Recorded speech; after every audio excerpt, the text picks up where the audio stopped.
Alrighty, so I'm going to go ahead and I'm going to get started. For all of those who have not logged in, we are recording this. It will be posted on our website under our webinars, and then also Dr. Goodenowe will be posting it as well. Welcome everyone and good morning. I'm super excited. This is our very first webinar. I am the president of Autism Health, and we are a 501c3 nonprofit organization dedicated to funding scholarships and providing resources for families impacted by autism and other neurological disorders. Our first speaker, and I am so excited to have him join us, is Dr. Dayan Goodenowe. I first met Dr. Goodenowe at a MAPS conference earlier on this year. But I really didn't get to truly understand what it is that he does until I went to a conference that he hosted in La Jolla. And I was able to see firsthand those individuals that have been impacted by his work. And since then, I've become a huge advocate because not only is he one of the kindest, most generous men that I know, but what he is doing is truly changing lives. And so I'm super excited to have him speak with you. We are going to do a Q&A. There is a Q&A for you to type your questions down at the bottom. So if you have any questions, please type it in there and I will read them. And for those questions that we are unable to get to, Dr. Goodenowe will go ahead and we will send out an email to answer those questions. What is Autism Health? So we are a 501c3 nonprofit organization dedicated to educating individuals, families, and communities impacted by autism and other neurological disorders. Through workshops, events, parent coaching, and personalized support, and amazing webinars like this, we address the unique needs of each individual. We connect families with trusted resources, including medical professionals and specialists, to ensure individuals with autism and other neurological disorders receive the comprehensive care they deserve to thrive. We also provide caregivers and professionals with the knowledge and tools to support meaningful growth, assisting individuals with autism to lead healthy, fulfilling lives without limitations. I started my journey with my son, and these tools made a huge impact on my life. So first and foremost, we provide education, and we provide education to families and professionals. And, we provide webinars like this every month, so that everyone can have the information that they need to be successful. I feel it's very important to have community when you have a child with special needs or an individual or a loved one with special needs, because I remember that feeling of feeling alone when my son was diagnosed. So, Autism Health is to bring a community of individuals together to create the change in the community. Compassion.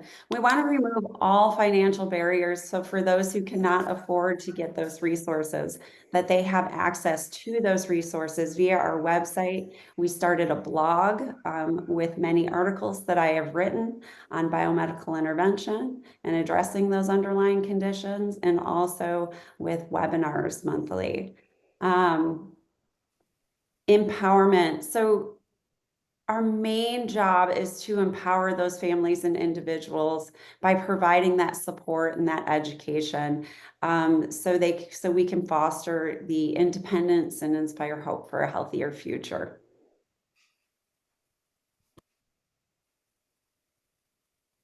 So this begins with my amazing board. So my husband and I founded Autism Health. But I could not do this without my incredible board.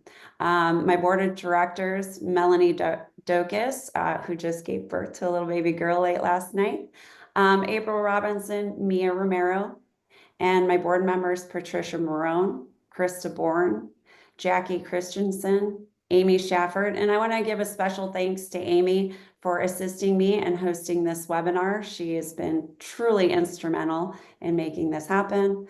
Jesselyn Castellini, and then also our advisory board of professionals. So I cannot do this without the coaching and assistance of those professionals. Dr. Joshua Burka, Joseph Sliskovich, who's our attorney, Dr. Andrea Nazarenko, Dr. Richard Bartlett, and Dr. Jerry Cartzenow. So we are a nonprofit organization, and we do depend on donations to keep us running. We are very short-staffed. I'm the only employee at Autism Health. So we definitely rely on those donations, and it can be something so small as $10, $25. If you're open to give a reoccurring monthly donation, this is how we are able to provide these services, free coaching, webinars, and our annual conference, so that parents and families and everyone can have that education. So I ask that before this is over, if you can just take the time, scan the QR code, or go to autismhealth.com, and you can make a donation. Even the smallest of donations makes a huge difference and is greatly appreciated. So I want to speak lastly, we have an upcoming event, and it is our very first autism walk. And we made it a 3K walk because, I don't know if you've seen little kids walk 5Ks, but, by the time you get to 3, they're a little exhausted and they're dragging. So this is a hybrid event. We are hosting it in person at Huntington Beach Central Park. Or you can sign up virtually. You can sign up a team, you can sign up individually, or you can just make a donation or sponsor a walker. Every little bit helps. We're truly grateful for everybody's participation. The date for that is Saturday, September 6th. The registration will be actually from 8 to 10 a.m. and then the walk will start at 10 a.m. So each registration fee is $30 per person. Kids are free, so 12 and under are free. If you spend $50 per person, you get a t-shirt, but if you earn $100 or if you raise $100, you get a free t-shirt with the basic sign up. So you can register via the QR code, or you can go to autismhealth.com and /autism-walk, or when you go to autismhealth.com, there will be a window that pops up. If you have any questions in regards to any of this information today or about the walk, please reach out to me or my staff at info@autismhealth.com. The event's going to be super fun. Dr. Goodenowe is oh so gracious to be one of my sponsors. It is a 3K friendly walk. There will be at all the vendor booths, there will be kid-friendly games and activities and so much fun. There'll be music and raffles and food. You'll have that community engagement with other families impacted, and there'll be some pretty great prizes and giveaways. So, the top teams will receive free tickets to the annual autism event. We also have some custom-made baseball bats signed by Robert F. Kennedy Jr. and General Michael Flynn for those individuals. So super excited to have you all there. So again, I truly want to thank you all for attending and being here today.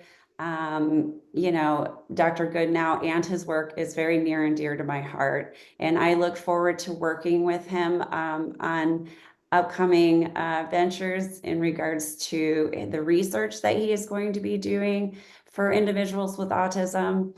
But without further ado, I introduce you to Dr. Goodenowe. Well, thank you, Tracy. My pleasure. Am I good? Well, welcome everybody. So I'm really happy, proud to be here with Tracy. She's the original warrior mom in autism. And we do a lot of work in rare diseases and in autism. A lot of work is our own personal charity work, but there's been a lot of people that want to help and contribute to the work we do, but as a private organization, we're really not set up to do nonprofit work. And so being able to partner with Tracy's group, and our relationship is just growing in leaps and bounds just because we're just psychologically aligned with how we want to help people. I'm really excited about doing that. So I'm going to give a lecture on restoring neurodevelopment. As always, I provide some new stuff every time I talk. And you're going to get what's really exciting about today at the end is this Engage platform that's going to have a lot of information available for people on autism at a much easier, approach. So we're going to talk about the restorative approach to autism. And people forget, obviously, I'm not a medical doctor. I'm a scientist. We do research. People come to me for the research aspects of medicine. And I train a lot of doctors. I have about 30,000 doctors in our network, probably tens of thousands of clients around the world. And so please consult with your doctor about any medical issues. So I've been working in autism a long time and rare diseases in children. And so my first real foray into this was actually a patent on the methods for diagnosing autism, understanding the biochemical basis, and the fact that we looked at children over a course of an entire year, their parents, their non-affected siblings, and we were able to understand at the biochemical level that children with autism, even relative to their siblings, and even if that sibling is an autism light individual, if you will, which we now call a neurodiverse individual. And so obviously autism spectrum disorder is a very broad spectrum from people who are in some ways enhanced by the slight amount of autism to people that are completely disabled and their families are under extreme stress. So autism, when you talk about autism and autism spectrum disorders, you can't think of just one thing. Each person is a unique individual. But this was quite a while ago. And so then we published this work as well, looking at this biochemical basis and this neurological excitotoxicity, like the glutamate excitotoxicity. And we're showing very clearly in the cells, in the laboratory, and in autistic children in their blood, the same mechanisms are applying. So we were able to really dig down to that. The problem is that we really can't do much about it at this point in time, okay? And then a really detailed chapter was written that goes through the mitochondrial, the basis of autism. So when it comes to understanding the underlying physiology and underlying biochemistry, there's a very deep rabbit hole if you want to dig into it, and I'm happy to go deeper and deeper with you. So this is not something we came in quietly about. As I mentioned, we have lots of doctors in our network, and we have really, really amazing doctors. I see Eva was on board. She's going to be from Germany here tonight, and there's just amazing people. And so Dr. Cynthia Keller is really an amazing pediatrician, and she's been working with plasmalogens as well as a bunch of advanced technologies. And I thought I'd share her thoughts on plasmalogens in children, and before we get into the whole process. I'm a pediatrician of 25 years, and it is my pleasure and my honor to know Dr. Goodenowe and to be able to work on this research project with him in autism. But there are things I absolutely know that plasmalogen can do to change lives in other ways, and I can extrapolate that to be excited about what you guys will see. So first, I already know that plasmalogens change the lives of people with COVID. So in 2021, right after meeting Dayan, I had a woman who was still on oxygen. She would be sitting at like 85% on room air after being in the ICU with COVID. And so she was carrying around a big oxygen tank. And on a Tuesday, I gave her Glia for a day. And on Wednesday, she no longer had an oxygen requirement and never had it again. And that's because we know that COVID decreases plasmalogens in the lung.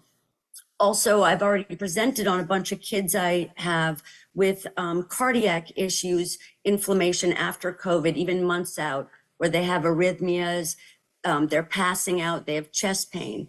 I've shown that I can reverse that with Glia 8 a day in 5 to 7 days. I mean, it's amazing.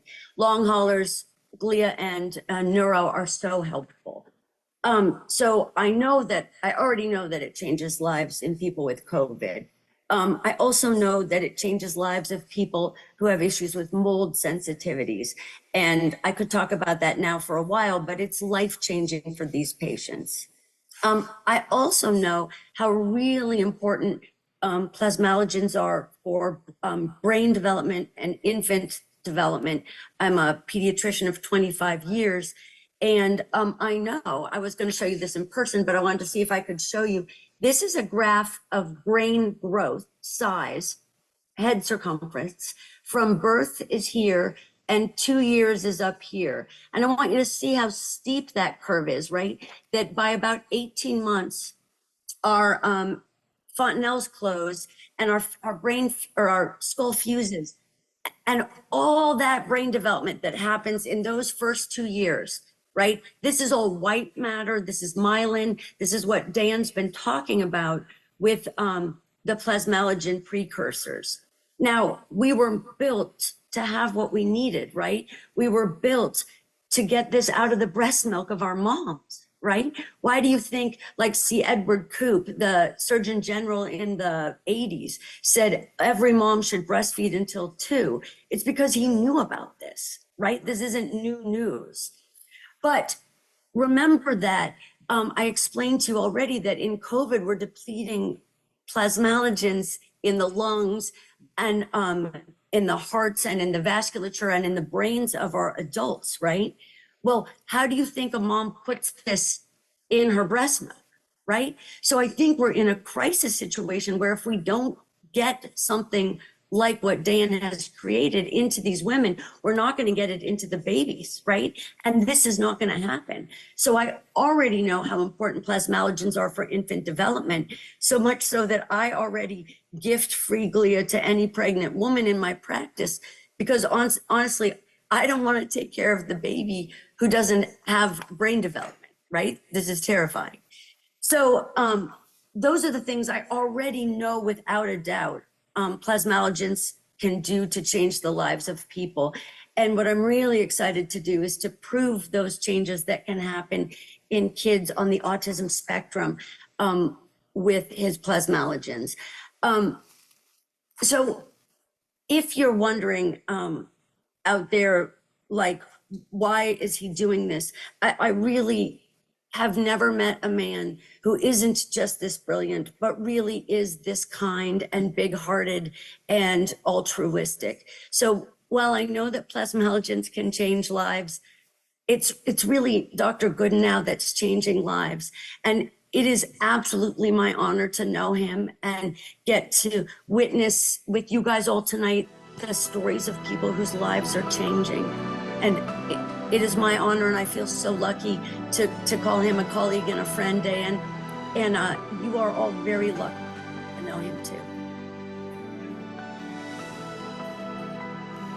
So she's been working on, like she's talking about 2021, right? So we're dealing 4 or 5 years now, 4 years that she's been working with plasmalogens in her practice. And so when she's talking about the research, this is a research protocol that we're putting together that we're sending in. So this is so multi-nutrient supplementation to support cognitive and neurometabolic function in children and adults with symptoms of neurodevelopment delay or neurological stress. It's an open label study, basically autism. And what's important is that this has different arms. And we want to make sure, especially with Tracy and Autism Health, and you'll hear about Gina's involvement, that we have ability to expand this to larger and larger individuals. So this is going to get started right away. It was a little bit delayed because we had the MRI installation in Temecula, but we thought we were ready to go. But when the MRI installers came in there, they realized there was a bunch of reed bar in the cement pad. So we had to cut a whole section of cement out. And of course, you're dealing with cities, and they wanted a whole bunch of new sets of permits. So it got delayed a little while, but it's actually in final construction mode now. So the point is, as you mentioned, is this impaired myelination as the core issue in autism, regardless of what is causing it. Okay, so it's not about chasing down the bad guy or casting blame into COVID or mold or mercury. It doesn't really matter how it happened. What ultimately happens is that the brain, in this very critical stage of development, has a very difficult time maintaining the myelination rate. And so when I'm talking about the brain, okay, and it's hard because we take it for granted, it's stuck between our, in our skull, but we're really looking at this gray matter, which is on the outside, white matter tracks as a basic system. And it's basically a wiring diagram. And in autism, you have the sensitivity issues occur in the gray matter, but the connectivity issues occur in the white matter. And this is all happening during those formative years. And it continues up until our 30s. So when you talk about bipolar and schizophrenia and early head injuries, a lot of these inflammatory brain issues have impacts. But when it happens to someone, early after birth or shortly within that, certainly within that first 8 years, it's quite dramatic. And that's why when we look at the epidemiology of autism, you see kind of the earliest we can really find it is in that 6 to 9 months. But really, it takes about till they start missing milestones at 12 months and onward. And the peak incidence or the peak diagnostic rate in autism is in that 3 to 5 year range. And then later on, after age 8, you don't really see new cases of autism. And this is also working with the gender bias. But this is the wiring of the brain. And so it's this myelin sheath is that pink here that's coating these axons. And this myelin sheath is what is required for the connectivity and for signals to go from point A to point B. But it's also what allows the signal to be clean. So when you hear a loud noise, that you can tune it out, okay? Or you hear, or you have tactile sensitivity, and you say, "Ooh, a shower, or the grass, or the gravel." These things create an exaggerated sensory perception because the myelin sheath isn't able to dampen or isolate those signals. So there's hypersensitivity, and that's the external hypersensitivity. But there's the internal hypersensitivity as well, in terms of emotions and feelings. This all gets affected. And this is when Dr. Keller was showing the brain development, okay, this is what she's talking about. These are what we show on MRI. So the coloring here is the myelin of the brain. And you can see at age 6 weeks post-birth, the human brain has virtually no myelin. Okay, so you're born with these raw wires, and these raw wires are trying to make connections. And once they make a connection, there's cells in your body that myelinate it and isolate that signal. And that's how we learn. And we continue to learn. Okay, it's not like we stop learning. Okay, like when you learn new things when you're 30, 40, or when you're 80, basically every aspect of learning deals with this connectivity and this establishment of connectivity. So, and this is, in a more, myelin water fraction, which is a measurement of myelin, you can just see how dramatic. So from 400 to, I guess I should be using this thing here. Keep on forgetting to use this thing. These are days, right?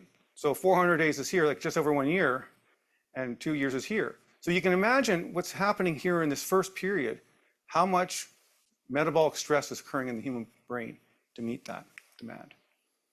And if you look at these studies, not even in autism, okay, so we focus on autism. Autism is, because you see it more obviously in children.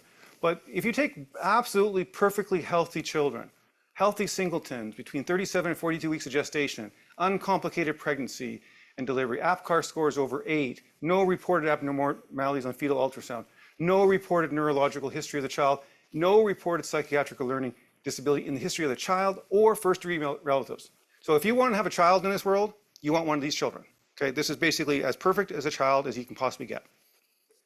And you take these perfect children and you look at the myelination over this period of time.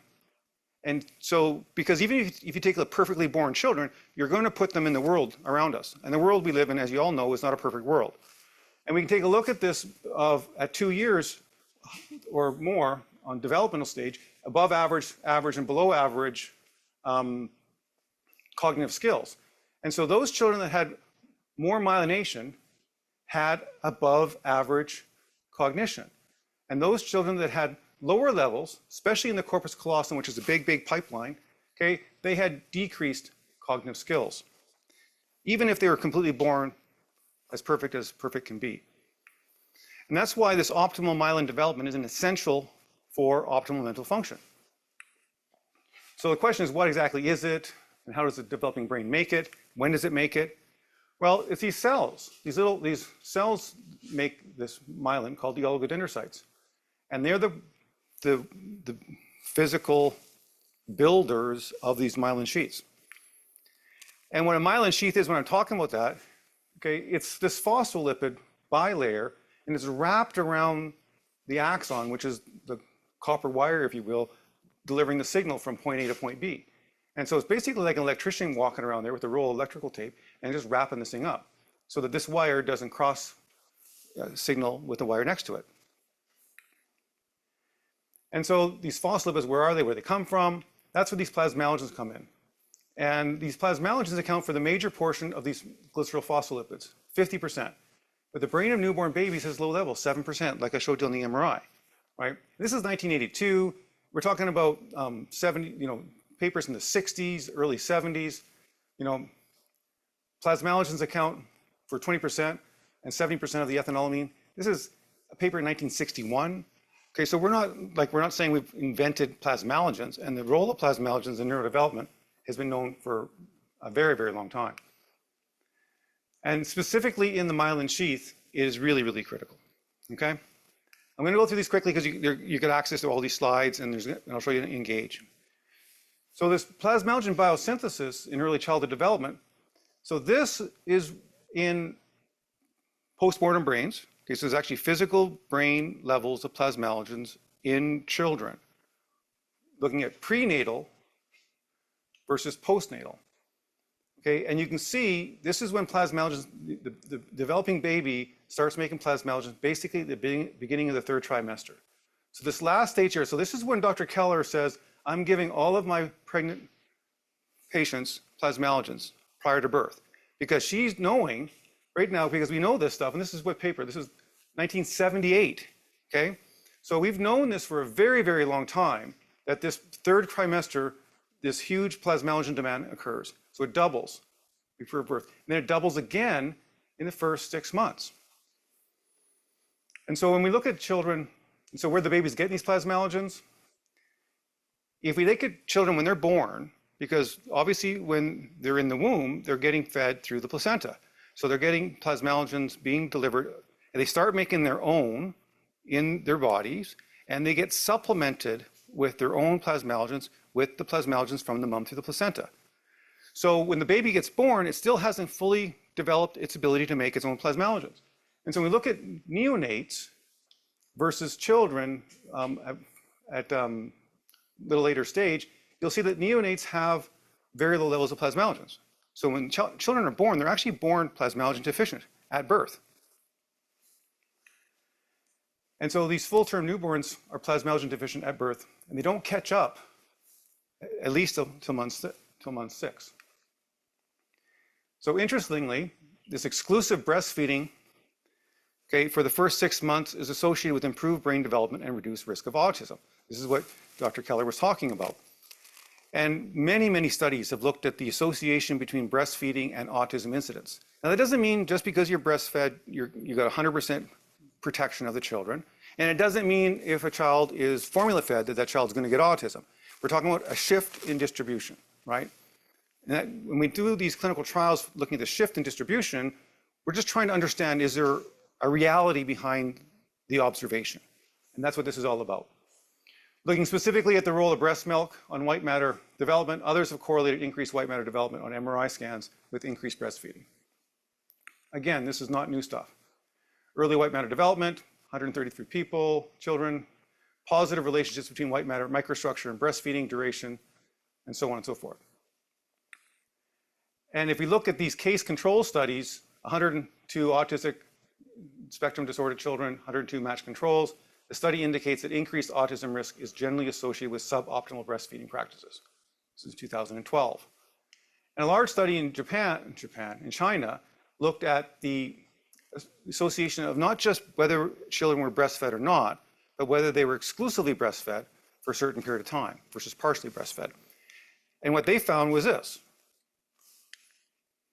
that the incidence of autism in children that were exclusively breastfed was 0.7. So there's still children, even if they're getting, because that's what Dr. Keller was talking about, just because they're getting breastfed, that's dependent upon the health of the mom. If the mom is unhealthy and is under other types of stressors, the breast milk is going to be less sufficient. But on average, it's still healthy. partial breastfeeding at 1.5, and not breastfeeding. So you see this very, very strong relationship between the exclusivity, okay, which is basically the dose of plasmalogens that these children are getting over the first months of life. So what's so special about breast milk? This is where the plasmalogen biosynthesis pathway comes in. And we're talking about peroxisomes. And the point is that all plasmalogens are made from a molecule called an alkyl acylglycerol, okay, for all of you fledgling chemists out there, okay? And so guess what's in human breast milk?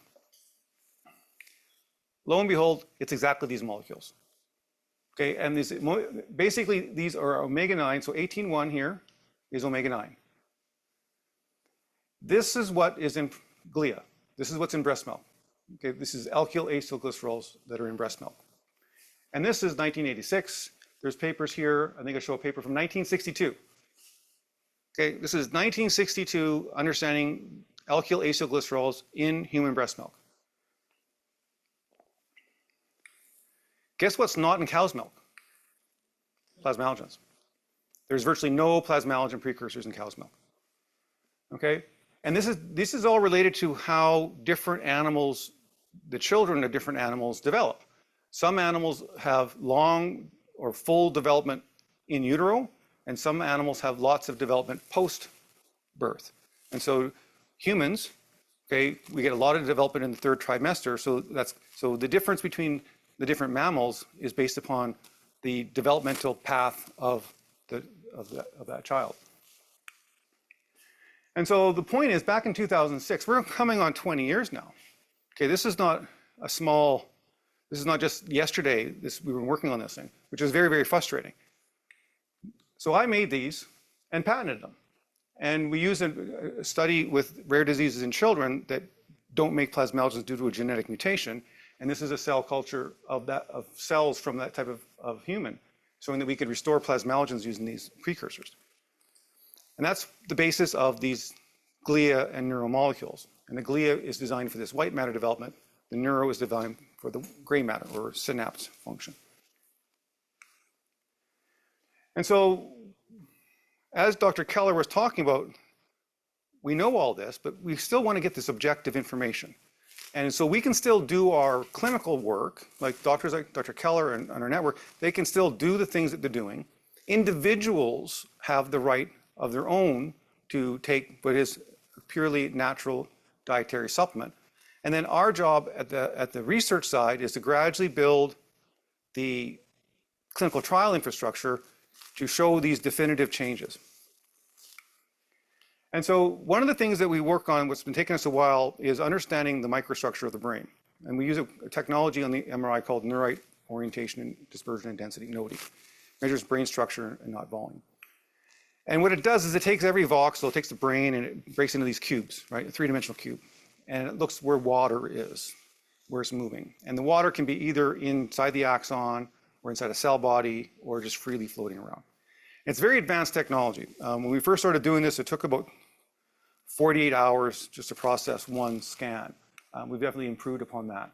But when you look at these fibers, this is called intraneurite water. So there's all these, that copper wire concept that I showed you. So that the water in the copper wire behaves differently than the water in like the oligodendrocyte. And that behaves differently than the water that's just floating around in free space. So this advanced MRI technology can actually differentiate this three types of water. And based upon that, we can actually understand inflammation. So you can see all these little yellow spheres. This is inflammation. Okay, so when a brain gets inflamed, these microglia and things get all inflamed.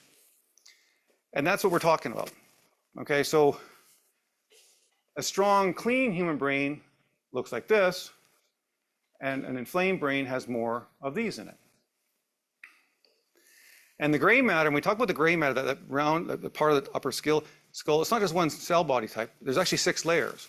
And this is also where the sensitivity in autism goes, because this cortical thickness can be thicker in some areas because it's being hyper-stimulated, okay? And it can be thinner in other areas because it's being deprived. And this is what a lot of people call autism, this connectivity disorder.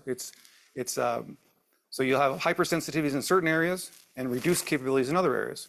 And this is the brain adapting itself. And how it adapts is it adjust these layers of the brain. And so when we inflame a brain, so what microglial inflammation, so many of you have heard about brain inflammation, right? You're thinking about it all the time in autism. This is what it looks like, okay, on a slide.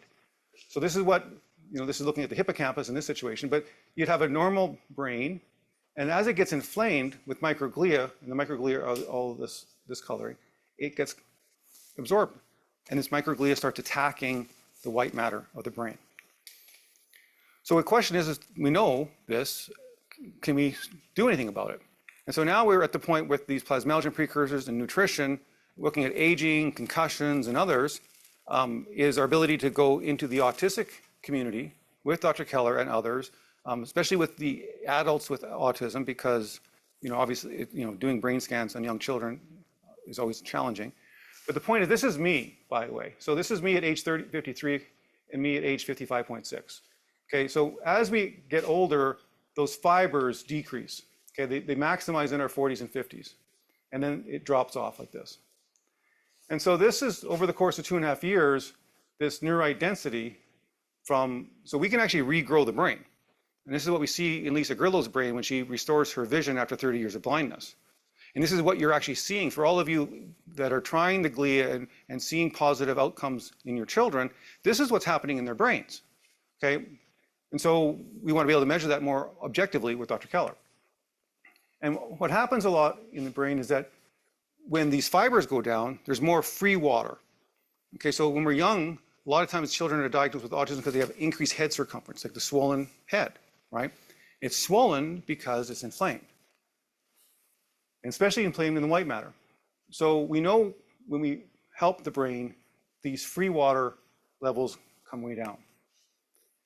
And it's extra neurite water, which is inflamed. So the extra neurite water is the water in those little spheres, little cell bodies, which is basically microglia or other cells like oligodendrocyte progenitor cells. But you can see here, after a couple of years of working on this, we get a dramatic reduction in the inflammation of the brain. So we know what we're doing right now. And if we take a look at autistic children or autistic adults, so this is a study of 26 autism and typical developed individuals. These are aged in the 30s, so 32 and 34, right? And very significant social skills, like the autism spectrum quotient differences were quite dramatic. And lo and behold, what do you see? Decreased white matter. FA stands for fractional anastrophy. Okay, and CC is corpus callosum. So you see this decreased white matter in the corpus callosum. Radial diffusivity is inflammation. But noti, okay, these are all decreased. The black line is the normal level. So we know this, and there's been 10, 20, 30 MRI studies. Like there's a huge number of studies in autism, and this is an incredibly reproducible observation. The last thing is connectivity. So what the advanced MRI technology allows us to do, we can measure between 300,000 and 600,000 fibers. And this is all these little fibers, and they connect to each other, okay? And we can build the map of the human brain. And this is the connectivity of my brain before and after. Okay, so we're actually increasing those white matter tracks, making them thicker, firmer. Okay, it's why I can be calm in periods of stress right now. So this is what's going on in the brain. So the take-home messages for all of us are inflammation of the brain and impaired myelination are the core issues. Okay, how we get there, you can argue all you want, but you're still stuck with a child with an inflamed brain. Okay, so we need to focus on what we actually want to help. Okay, which is improve the inflammation, improve the myelination. Didn't get into the mitochondrial insufficiency. That's one of the issues of risk factors, why there is some genetic risk factors, and there is some issues with male versus female. But the mitochondrial insufficiency is that primary weakness. And as we get prolonged inflammation, okay, the prolonged inflammation just basically makes it harder and harder. Okay, it puts more stress and demand on the developing brain. It doesn't matter whether you're 3 years old or you're 40 years old with autism, it still has the same effect. And so this insufficient plasmalogen biosynthesis to maintain this myelination is a big issue. So once it starts, it rarely, if ever, spontaneous results. When they've done studies in adult autistic individuals versus children with autism and look at the brain inflammatory perspective, it's virtually the same. The only thing different about an adult with autism versus a child with autism is the adult has learned to live with autism for many more years. So they've adapted to it and they found workarounds in their lives. Okay, so we focused on these 4 areas. Most of you are focusing just on the glia at this point in time, but methyltransferase, if all of you with methylfolate, mitochondrial capacity, most of you out there have tried many, many things in improving mitochondrial function. Those are all great. And then general supportive nutrition. As you know, children with autism don't have the most diverse eating habits. So those are a really short process, but what's really exciting is that we've started to put this information together. So I want to bring up our team. So Macy, Jessica, Alexa. So they're the ones actually on the ground doing the work. Come on up here. Also, I pick on Jessica all the time because she's the first plasmalogen mama. So she has 2 kids and she's been taking plasmalogens. We've now basically all of our pregnant moms get. So this is Jessica, this is Alexa and Macy. So they're the ones that are actually on the ground in the community and working with everybody. And they are, because every person is unique and different and they're gonna have different challenges. And so it's just not, autism is, as you all know, autism is not a one-size-fits-all situation. It's a family situation, it's a community situation, and we need to learn better and better at how to solve those particular issues in the real world, rather than just trying to take some egghead approach and say, hey, I'm Mr. Smart Guy, you guys do what I tell you to do and you should have no problem. We have real issues that people need to solve. And with that, I'm going to hand it over to you guys, whichever one wants it, and they're going to show you what the Engage platform does, because it actually puts this information, because one of the biggest things about community, and we need to build communities, and so that's what this is all about. Howard's been working 2 years on this now, and we use it for all of our clients around the world. And so with that, I will, you guys can decide. Jessica doesn't need to be there for the whole thing. Okay, but yeah, so this is our online community. It's called Engage. Like Dane said, Howard's been working really hard at this. So today we're here to launch the autism community space. So this will be exclusively for our Moose Jaw Vitality Project, as well as anyone in our autism programs. And all the autism health. So anyone involved with us who is, will get access to this. So I'll let you tell a little bit about what happens. Yeah, so on Engage, there's places and spaces for you to be able to share your own story. So whether you're somebody with autism that you want to share your story, or you're a caregiver or a family member of somebody with autism, it's a great space to be able to tell your story. And with this being said, there's also such a huge community that's going to be built through this Engage platform. And so it allows you to speak with the staff and also able to speak with each other. On here, we also are sharing stories like Brooke's story, I'm sure you've heard. And Sean. And then there's also podcasts from Dayan, Ask Me Anythings, and information on our autism programs. And then, more education about all of our events that have happened in the past and any events that will happen in the future. And same, we'll have notifications for all the events that will be happening. On there. And then I'm sure you've heard lots about Thatcher and Nova, but their mums have been a part of many different autism communities, and they have been working with Howard to create this one. So we can thank them alongside Howard and Kelly on creating this all for us. Kelly's on board. I think she's online, so she's the one that puts all this content. Yes. And she keeps everything up to date and more, organize all that, which is a big effort. So she's doing an amazing job. And then if any interest, this is your access code as a little login to join us today. And that's that. If you have any questions too, Alexa and I can help Yeah, walk they can you stay up through here with me. Engage and whatever. You can keep that. I got my own mic. And then you can guys stay here. And so Tracy, you can kind of go back to Tracy for the Q&A, because in case I don't have answers. All righty. I have no idea what time we're at. So. Good afternoon from Germany. Thank you for this event today. I'm super excited. Okay, that's not a question. I have a 6-year-old. How is the taste of the supplements? It can be hard to get stuff into him. if it has a strong flavor. With the glia, lots of our kiddos have not, I mean, the glia doesn't have like a very strong taste to it, but lots of the moms just add it to juice. Yeah, or even Bobby's here with us today, and I think she uses like the vitamin C packets, and uses that to mix it in with the glia, and it helps mask the taste. So yeah. Or you can put in, if they like eggs, you can put in with the eggs. It's temperature stable, so you're not going to destroy it.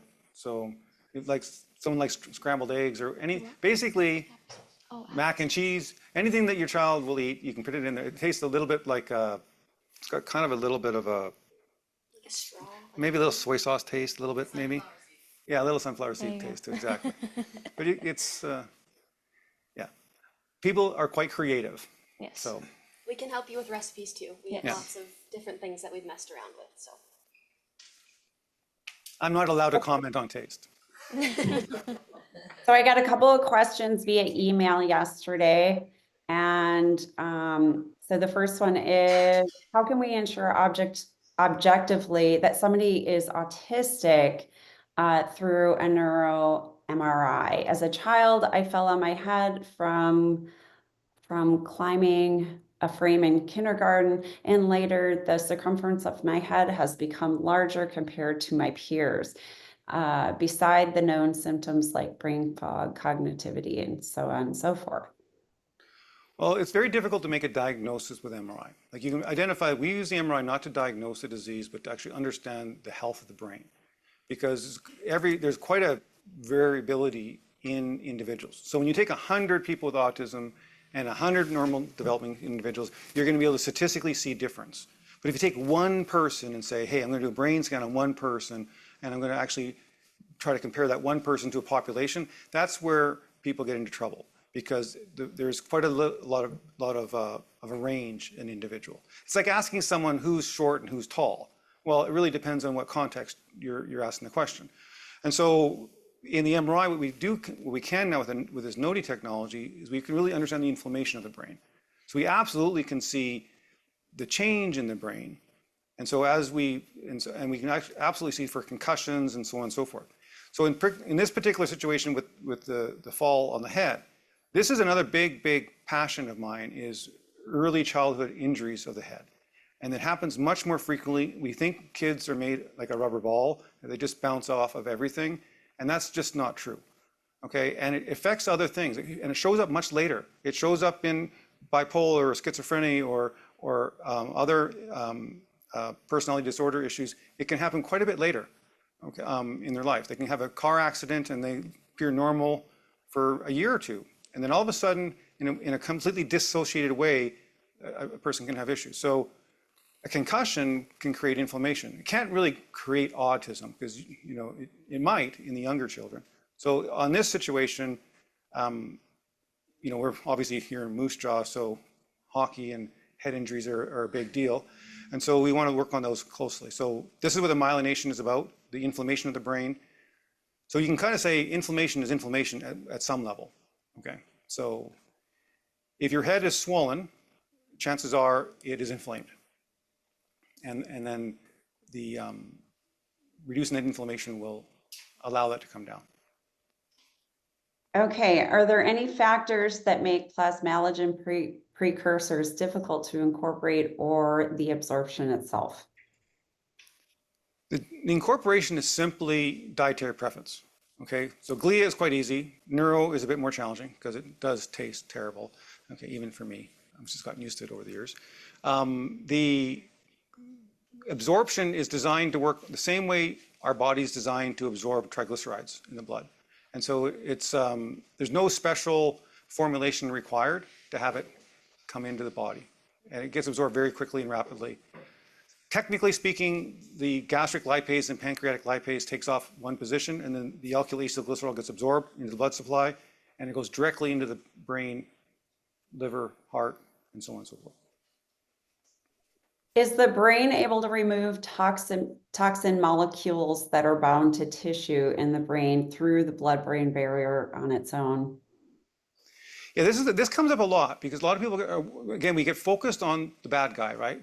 Got some sort of toxin, get rid of the glyphosate, get rid of the mold, get rid of So we think that if we just focus on removing negatives, that we're going to have some miraculous recovery of positives. And to a certain degree, yes, obviously don't expose yourself to unnecessary toxicity, but every toxin will get cleared out of the body if given enough time and you are no longer exposed to it. Okay, so the body does have, either from a protein perspective, it has exosome pathways, from a metabolism perspective, even if it's slow, okay, even PCBs and things like that, dioxins, like they will still get removed over time. Okay, it's really a matter of time and reduced exposure to that toxin. And if your brain is healthy, okay, then the blood flow is better, the intracellular, it's called exocytosis, works better, all those things work better. So yes, that's why we focus over the years, we've gone to less and less detox.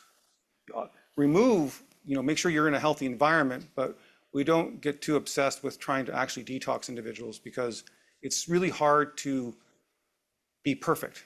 So when you're trying to remove bad stuff, you often remove good stuff with it. Okay. Are there any randomized controlled trials done with glia for kids with autism? No, it's all case series, personal experiences. It's a very large number of families sharing that information. We have one published trial with Dr. Jordan in cognitive impairment, where we did a dose escalation study of prodrome neuro, looking at individuals that had age-associated cognitive decline, and we looked at the mobility and cognitive improvement in those individuals. And we saw cognitive improvements in a 4-month window with that paper. But for autism, that's the clinical trial protocol that I just mentioned to you at the beginning of the lecture, what Dr. Keller and I are working on right now.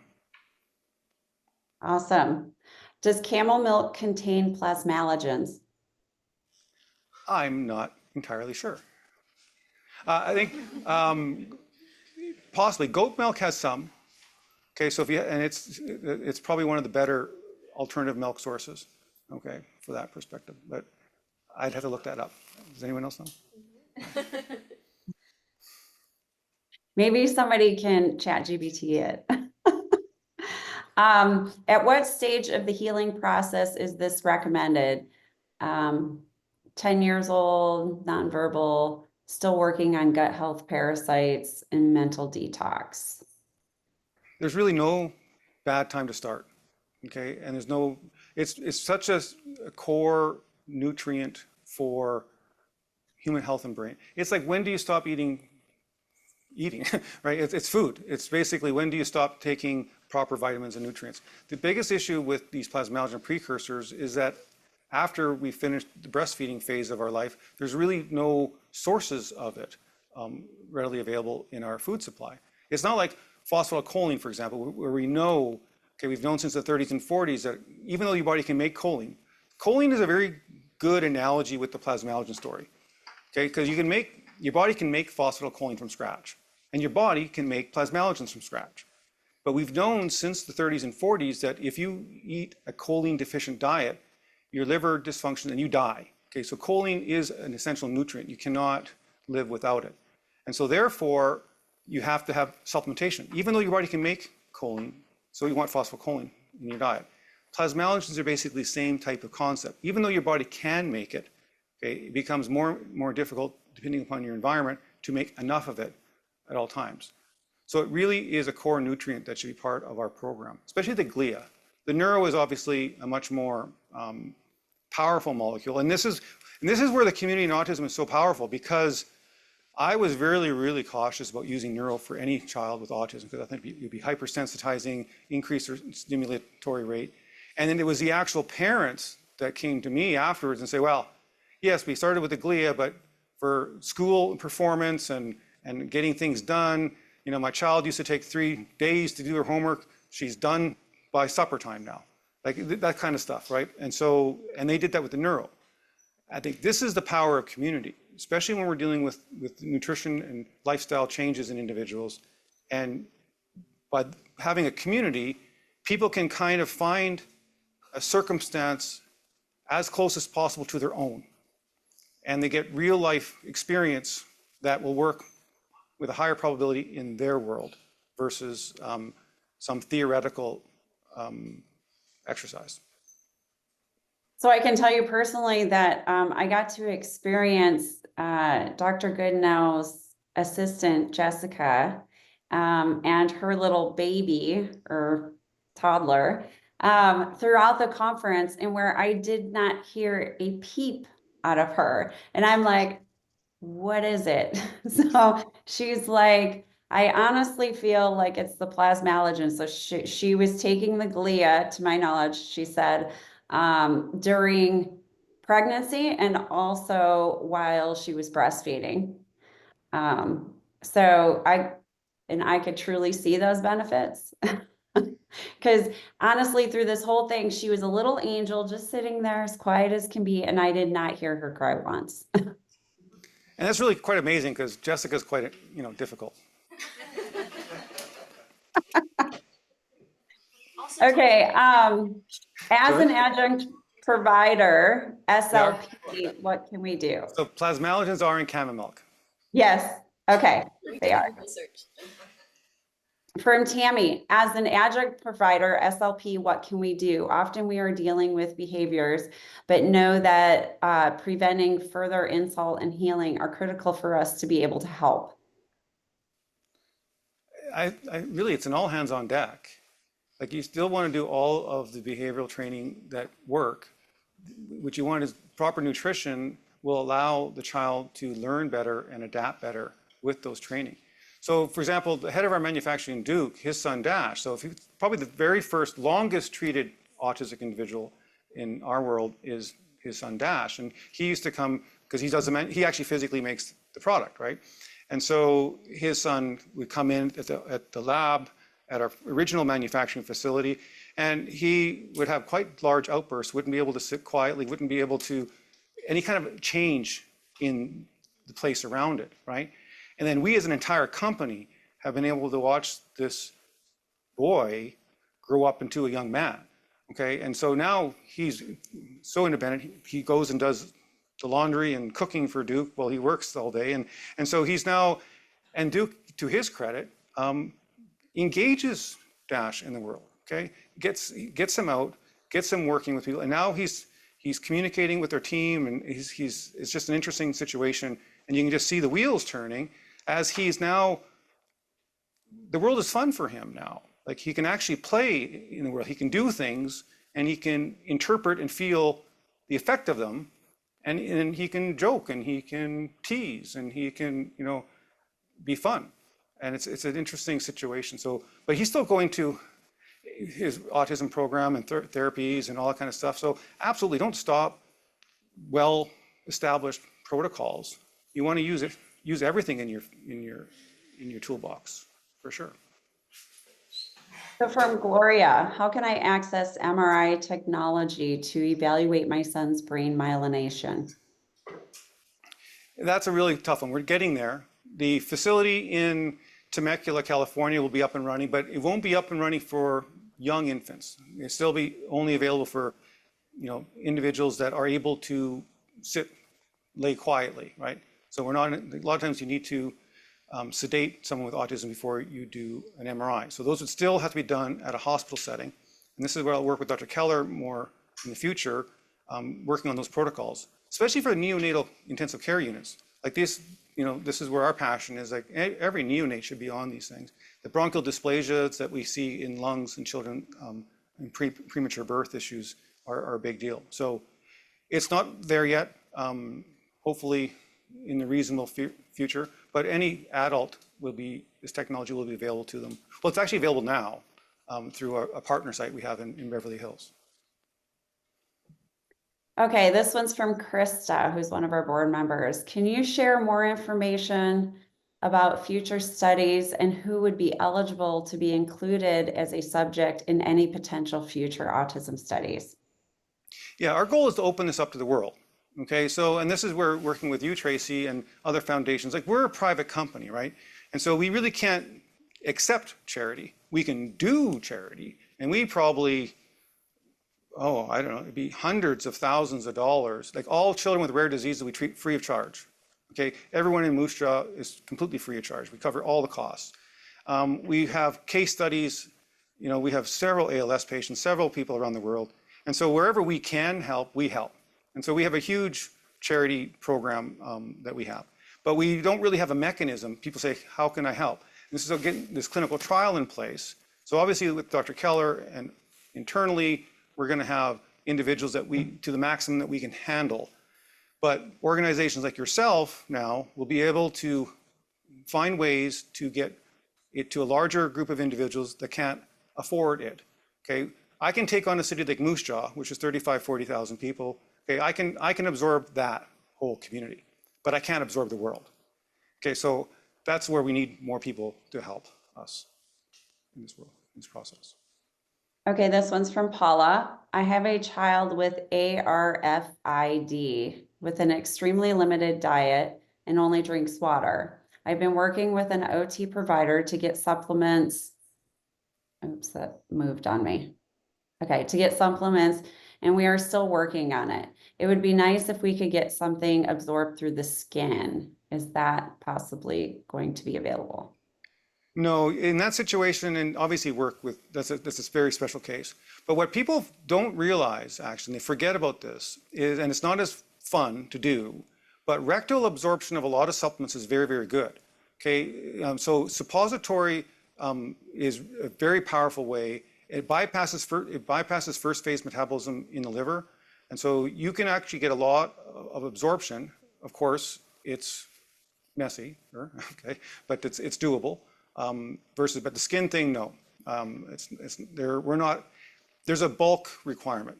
Like a transdermal absorption is good for when you only need a few milligrams or a few micrograms, but your body has a lot of plasmalogen. So there's a bulk delivery requirement that can't get met from transdermal.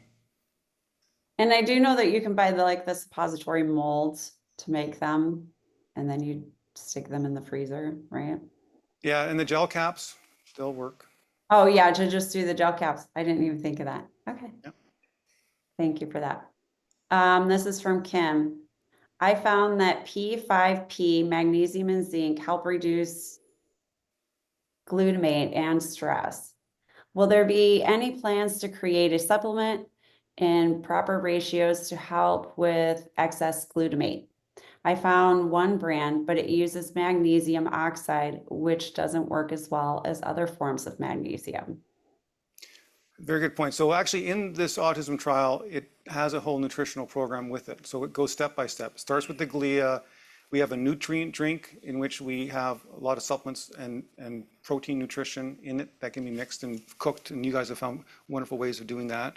And it's an optional process. So if that works for your child, do it. If it doesn't, go back. So yes, the other nutritional components, like good old-fashioned creatine. So a lot of people get worried with the methyltransferase. The lectures online have a lot more detail for you about different nutritional components. But that's the other part with autism. They're hypermetabolic, and so they become deficient. So the riboflavin that she's talking about really is important for absorption of certain minerals and the mitochondrial transport chain. So in those situations, yes, other general nutritional requirements, because they're still growing children, right? And they need proper nutrition. Okay. Could the following MRI finding in a 4-year-old indicate an issue with myelination? The following. So typically what we see is a shortened corpus callosum. Okay, so if in a gross morphology from an MRI, like a leukodystrophy, you see what's called the corpus callosum thinning perspective. Those are more overt, but that's the problem with MRI. So right now in the regular clinical stat, they're looking for really overt damage, and they don't really get into the microstructure, which is why the advanced MRI is required to understand what's going on. Because mostly, like concussion, for example, you can't really diagnose a concussion with an MRI. We can identify the structural change with NODI and other parameters. So this is where, with our doctor network, our first step is our elite doctors. Okay, there's the new training for them, like July 11th, 13th. So this whole MRI, advanced blood work, advanced nutritional packages, So those are going to get available. So there's a large network of doctors and practitioners that will be able to get. That's my job, is to bring this research level technology into the real world, and that get real, doctors like Dr. Keller and others using technology that's normally only available in advanced academic institutions. Okay, this one's from Gloria. For a child who has been taking Glia for 2 months, when do you recommend to start neuro? Are there any contraindications or cautions before starting? What are you guys seeing? You guys using, you don't use much neuro at all, are you? No, we start off with like, I think half ml of neuro, and it's about at like the 14-week mark. Yeah. And originally when we started the autism trial, we didn't put any of our clients on the neuro until about 6 months. Yeah. We really it depends on the person too. But there's no harm. Like, you can try it. Okay, if they're jumping off the wall, then stop doing it. So it's kind of, it's not going to hurt them. Whatever, you can try, just start small and go slow. And like, you're going to know your child better than anyone else in the world knows your child. So ultimately, you're the judge of that. Okay, this one's from Catherine. Is there any benefit in supplementing with the neuro in autism? So first, before he answers this, a very close friend of mine, Susie, has a son who's an adult. He's 18 years old now, who was having severe seizures almost daily. And since he's been on the neuro and he's on it regularly, those are like far and in between seizures. And then also she found that when she took him off the neuro, that the seizures, he had more seizures. So I personally, based on experience and those that I know, I feel that the neuro is making huge benefits. This is an example of the power of a network. Okay, perfect example with neuro and seizures is with Nicole's son Thatcher, who has he had very severe myoclonic seizures. And my first reaction was, oh, let's just do Glia because we don't want to increase the seizure kindling with neuro. But we have doctors in our network. And one of the top neurologists in the country, Dr. Jordan, who's the former neurologist for the US women's soccer team and all these things, right? And so I was talking to him about this, and he said, well, Dan, I think, no, it's the other way around. He said, if you stimulate the GABAergic system with neuro, I would suspect that it would actually have a positive effect on seizures versus a negative effect on seizures. And so I said, okay, Nicole, that's what Dr. Jordan thinks, and give it a try. And then she gave it a try, and so that's what, nobody has all the answers, okay? But we have a lot of questions, and we have a lot of people that have tried a lot of different experiences in the world, and that's what this network allows us to do. So yeah, so the neuro for seizures does seem to be very useful. But again, I would only do it after you've got Glia in first. Okay. So this one's from Richard. We found that plasmalogen PE is the exclusive phospholipid methylated by the D4 dopamine receptor during attention. This methylation will create plasmalogen PC. What is the potential significance of this for myelination? That's a really good question. So, and again, this is however far down the weeds you want to go. So the phosphatidyl ethanolamine N-methyltransferase, PEMT. Okay, many of you will look at SNPs or mutations in the methyltransferase system, and people that have mutations in that particular gene process have other issues, neurodevelopmental issues, okay? And it is a contributing genetic factor in autism, okay, clearly. Now, what's interesting about the choline plasmalogens, which are really, really critical for your heart, for example, and there's usually they're only about 10 to 20% of the ethanolamine pool. But versus phosphatidylcholine, okay, when people talk about PC gets built by itself through this process called the Kennedy pathway. All of the plasmalogen PC in your body gets made essentially through the N-methyltransferase system. So your methyltransferase, so homocysteine, creatine, phosphatidylcholine, methylfolate, B12, those pathways are critical for maintaining choline plasmalogen biosynthesis. And so yeah, so that's so the long drawn out answer to the question is yes. If you are ethanolamine plasmalogen deficient, you will be choline plasmalogen deficient because the choline plasmalogens come from the ethanolamines. And in BioScan, the proton scan, our blood test measures the ratio of the ethanolamine to the choline, and we can determine by looking at that ratio the rate of methylation that's going on in the brain. So children that have methyltransferase defect, that ratio gets disrupted. So this is where advanced blood work really comes in for our doctors and our doctor training. Okay, this next question is from Patricia. She is also one of my board members. Any improvement seen with those with ADHD, Asperger's, and a recent sinus bradycardia diagnosis? Her son is 24 and he is in the Army, and soon he'll be able to take supplementation. So yeah, ADHD is obviously kind of a mild form of inflammation of the brain. Okay, clearly. And so, yes, glia in ADHD is very powerful. Glia is kind of like your default. Like if you're stranded on a desert island and you had to pick one or two supplements to take with you, glia would be one of them. So that is my supplement that I don't get. Yeah, if he's in the military, all these blast concussions, that we have doctors in our network that work with special forces individuals, and so the prevalence of concussions and cumulative concussion injury in our soldiers is a big deal. So we're working on that. So I'll answer the next question where it says, is the webinar accessible afterwards? Yes, it will be accessible afterwards on autismhealth.com, but also Dr. Goodenowe and his platform. I'm sure you guys are going to add this to your platform. Yep. So yes, it will be accessible. And the Engage platform is fully indexed as well. So you don't have to go through all these lectures. Like you can actually do keyword searches and we'll find the lecture, find the section of the lecture. And once you've watched a part of the lecture and you go away and you come back, it'll still be where you left it. Okay? A lot of the lectures are scripted too, so if there's key points in it that you're looking for, you can click on those key points and it'll jump right through, so you don't have to watch the full hour or so to get that point that you're looking for.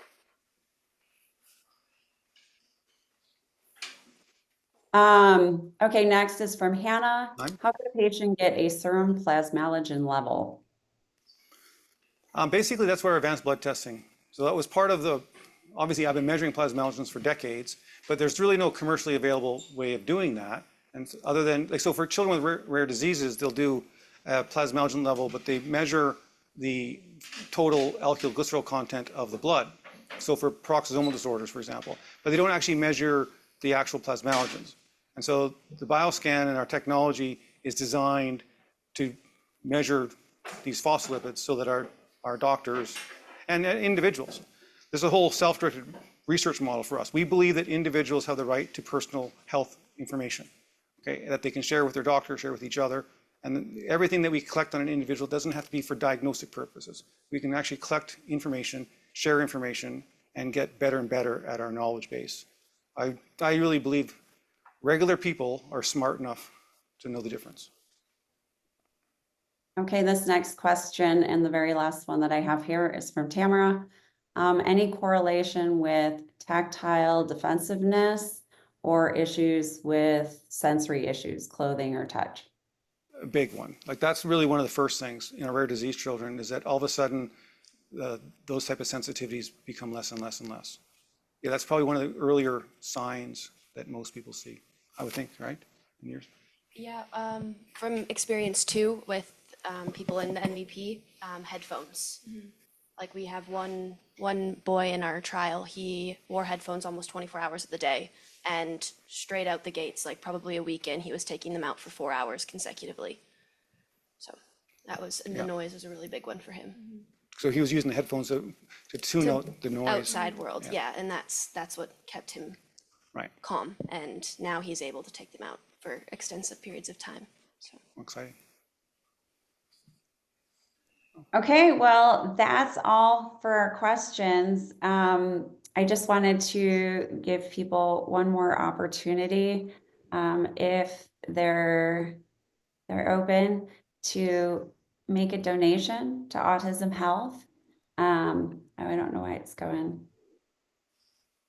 Whoops, right there. So first of all, I want to thank Dr. Goodenowe for all his work and for being a speaker today. And I want to thank his staff because this is our first webinar and they truly took over and they guided us through it and made sure that this was a very successful event. So Dr. Goodenowe, I'm so grateful for everything that you do. You are a powerhouse in this community.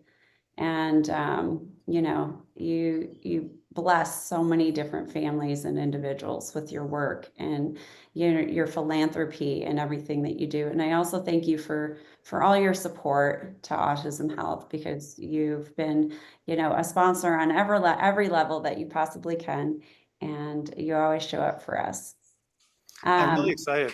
I think working together, we can really help more people. That's the problem. It's just getting the breadth. You know, it's just all people like you and now our ability to work together. That's just getting the message out, getting people making decisions for themselves, sharing their experiences. I'm really excited about our ability to expand our programming. So thank you, Tracy. Well, thank you again. And again, for all of those of you out there who are watching, listening, if you can please just take the time even to just make the smallest donation to Autism Health so we can keep our operations going, we can keep the webinars going, we can help fund those scholarships for families and you know, make a difference in the world. And then also sign up for the walk wherever you're at. It's a hybrid walk. If you're local to Southern California, you can come to Huntington Beach Central Park on September 6th, or you can walk from wherever you are located.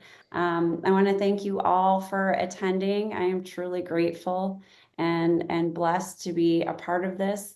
And I want to thank everyone's participation and wish you all the best. Cheers.